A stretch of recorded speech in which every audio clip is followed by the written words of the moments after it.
please go watch Star Wars Vision. I will explain why. Star Wars Visions is a Disney Plus series with 9 episodes, each created by a different Japanese animation studio. It's Star Wars anime. So if you're a little like me, you probably like Star Wars. And as a lot of us know, Star Wars isn't just movies anymore. It never was, really. For years, of course, we've been getting books and comics, animated TV shows, and now live action TV shows as well with The Mandalorian and the Book of Boba Fett. And there's still a lot more coming. But there's something I feel a lot of people are overlooking, and that's Star Wars Visions. An anime anthology series on Disney Plus that released on September 22nd of 2021. Unfortunately, after the show was released, even though the reception was great, a lot of people seem to have kind of just forgotten about it. Even I didn't really think about it much anymore after like about a month. While I occasionally went back to some episodes and they haven't lost their charm, still absolutely amazing Star Wars content.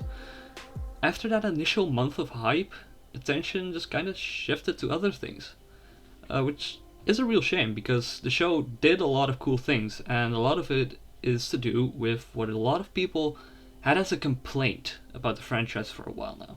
Because you see, as I said, Visions is an anthology series, and maybe you're thinking, but the Clone Wars was as well, so what makes this so different?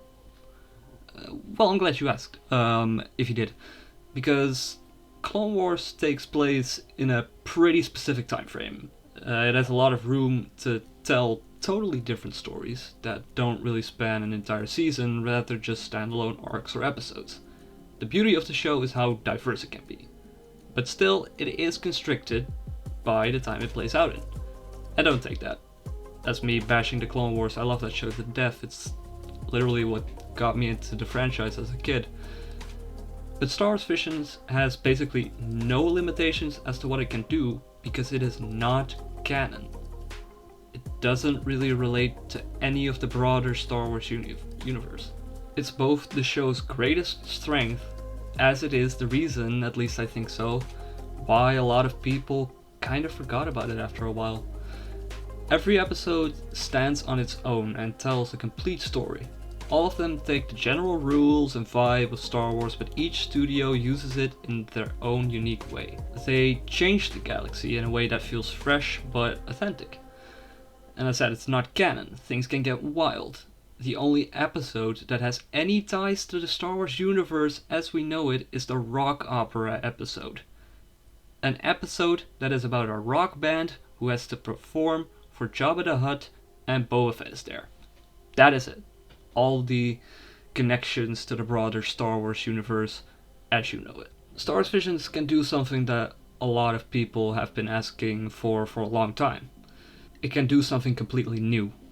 And a lot of people didn't like The Force Awakens because they felt it was too similar to A New Hope. The TV shows also feature a lot of cameos and connections to the rest of the universe when people wanted to completely focus on new characters. And personally, I'm kind of in the middle. I really like getting new stories, but I also get really happy and excited when I see a reference or a character from somewhere else in the galaxy just pop up in this new show. But that's why I think Star Wars Vision is actually just ideal. It does something completely new, sometimes just plain changing the history of just about the entire galaxy just to fit the narrative of one specific story, but I love it.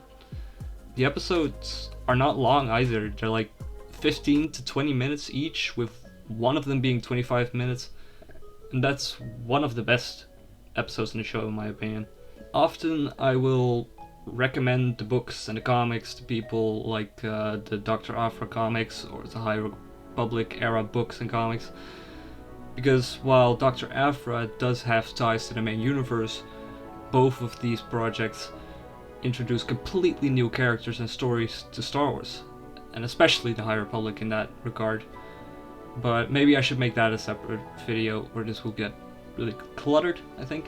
But yeah, my point is, reading Star Wars is not for everyone. That's why I think Visions is so great.